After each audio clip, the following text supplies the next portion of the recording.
कई साल पहले द्वैता नामक एक वन में रहती थी एक चालाक लोमड़ी।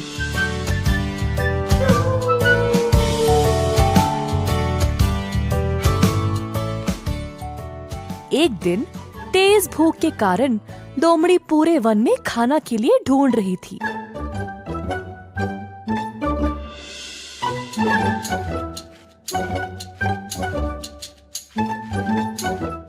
अंत में उसको एक मरी हुई जंगली भैंस मिली।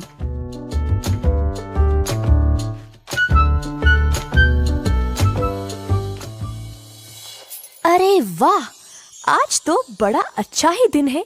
मैं इस भैंस को 10 दिन तक मजे से खा सकती हूँ, परंतु इसकी चमड़ी तो बहुत मोटी है, मैं उसको चीर नहीं पाऊंगी। अब क्या करूँ? उसी समय उस रास्ते से एक शेर गुजर रहा था। शेर को देखते ही लोमड़ी बोली, मेरे प्रभु, आप सही समय पर आए हैं।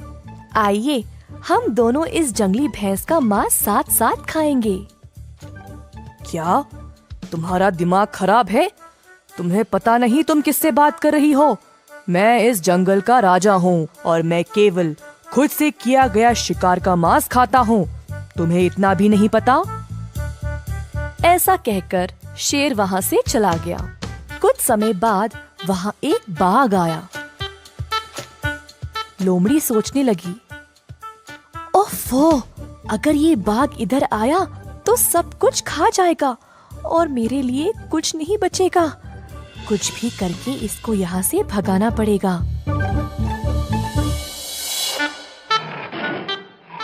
हो लोमड़ी, हट जाओ यहाँ से। मुझे पता चला कि इधर एक जंगली भैंस है। चलो अब यहाँ से जाओ, ये भैंस अब मेरा है। जी, जैसा आप कहें। आपने सही सुना, परंतु इस भैंस को शेर जी ने मारा है और मुझे यहाँ रखवाली के लिए ठहरने को बोला। वे किसी भी समय वापस आते होंगे, तो मैं यहाँ से चली जाऊं? क्या ये भैंस शेर जी का शिकार है? उनका शिकार खाने से बेहतर है मैं भूखा ही रहूं। ऐसा कहकर बाघ भी वहाँ से चला गया। कुछ देर बाद वहाँ एक चीता आया। लोमड़ी जी, क्या आपने इस भैंस को मारा है? मुझे बहुत भूख लगी है मेरे दोस्त, थोड़ा मांस मैं भी खा लूं? मैं तुम्हारी भूख समझ सकती हूँ दोस्त, परंतु ये भैंस शेर जी का शिकार है और मैं यहाँ केवल एक रखवाली हूँ। वह किसी भी समय वापस आते होंगे। एक काम करती हूँ, तुम मांस खाना शुरू करो। शेर जी जब पास आएंगे तब मैं जोर से चिल्लाऊंगी, तुम उसी समय भाग जाना। धन्यवाद मेरी दोस्त, इस जंगल में तुम जैसों की हमें बहुत आवश्यकता है।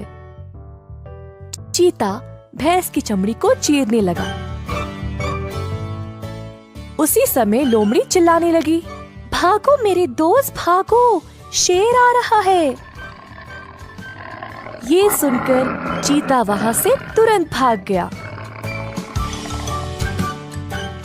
अब आराम से लोमड़ी ने पेट भर के अकेले अकेले मांस के मजे लिए।